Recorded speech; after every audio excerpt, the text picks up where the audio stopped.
I hope you're having a good day. This is your Wednesday devotion for those who can't come to prayer meeting on Wednesday night. I'll give you kind of a midweek boost, maybe a little bit of encouragement. Hebrews 11 is the Hall of Fame of faith, we call it, because all of these people who by faith obtained favor from God, grace from God. It's always by faith, never been by works. Don't let anyone deceive you on that. But I was kind of caught by what it says about Sarah, Abraham's wife. Now, we all know about Abraham, the father of the faithful. And we know a little bit about Sarah, but God came to Abraham and in person, face to face, and said, about a year from now, you're going to have a son. Sarah's going to have a son. And Sarah was in the tent, and she overheard that. And when she heard it, she laughed. She laughed. She denied it, but she laughed. And we kind of ridiculed her for that. Pardon me, I'm old, I have to shift around a little bit. We kind of ridiculed her for that. But, the Bible doesn't do that. The Bible never ridicules her because she laughed, just acknowledges the fact that she laughed. But now, who of us wouldn't? We have to admit, when we think about some of the promises that God has given us, like Sarah, we consider them to be rather preposterous to the point of being laughable. Yeah, this is going to happen. But we're too pious. We're too pious, and we're too godly. Maybe we're above the fray. Maybe a bit too holy to ever say that. But really, we laugh. Down deep inside, we laugh.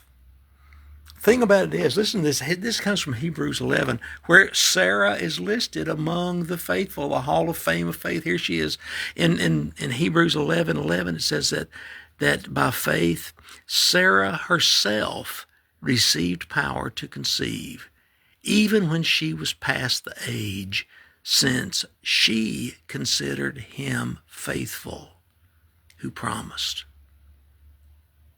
Somewhere in the year's time between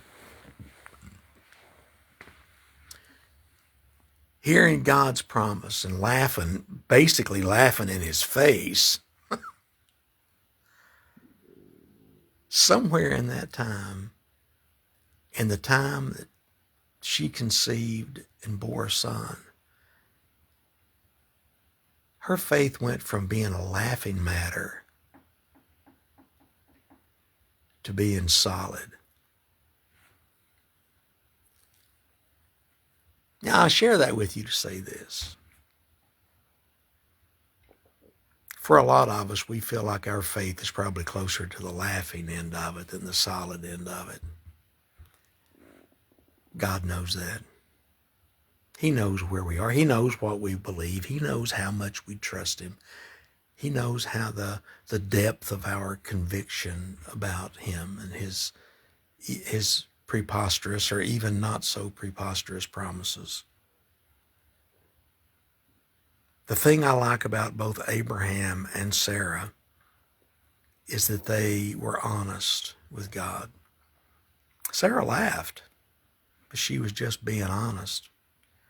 God doesn't want us to be all of this super pious. And he just wants us to be honest with him because he knows the strength of our faith.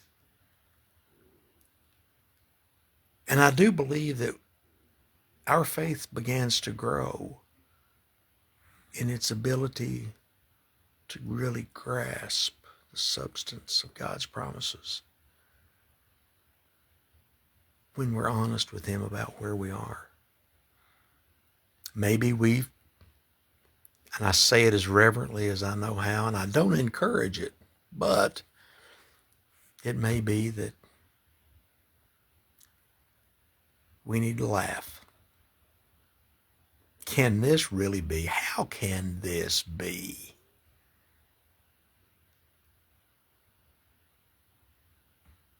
in order for us to grow and see what God really can accomplish. I don't know if that's making sense to you or not. I hope it is. But let me add this, and then I'll wrap this up. When the child was born, when the child of promise was born, now you got to remember, Sarah was 90 years old. You try that on for size, okay? 90 years old, and Abraham was 100. And but when this child of promise was born, child of preposterous promise, I should say, was born, they named him Isaac, which means he laughs. Now, I don't know.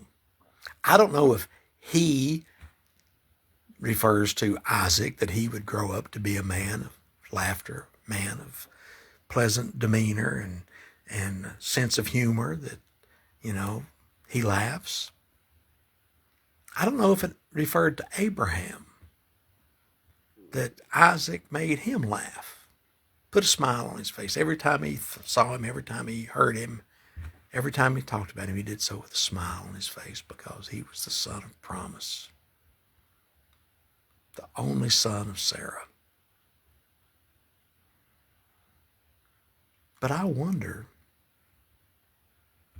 does he refer to God? Because Sarah laughed. But God brought about the fulfillment, the literal fulfillment of his preposterous promise he brought about.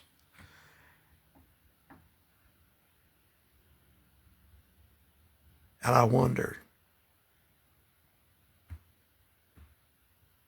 does it just bring a smile to his face? He laughs. He laughs. May God bring all of us to that place in our lives, in our faith journey, as some like to call it.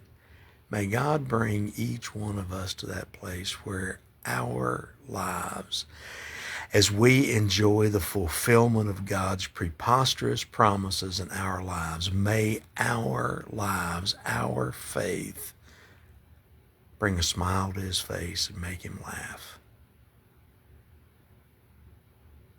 Yeah, I think I like that.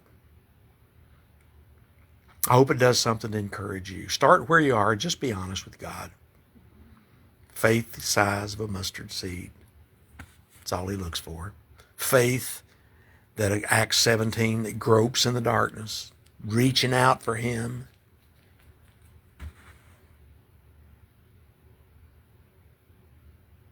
Faith that starts so incredibly small and maybe starts as a laughing matter, becomes not a laughing matter, but cause for great joy for us, for those who know us, and for God himself.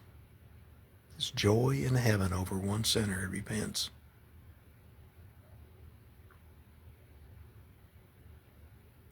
Let's laugh. Let's start where we are. Yeah. Well, I hope you have a good day. I hope you have a good day. You're enjoying the heat. It's July. Now listen, don't go around complaining about how hot it is. Well, it's never been this hot before. Just, it has. It was called last year. It's summertime. It happens. So let's not get caught up in all that silliness. Let's just enjoy, this is the day the Lord has made. So let's rejoice and be glad in it. I hope to see you soon. God bless you.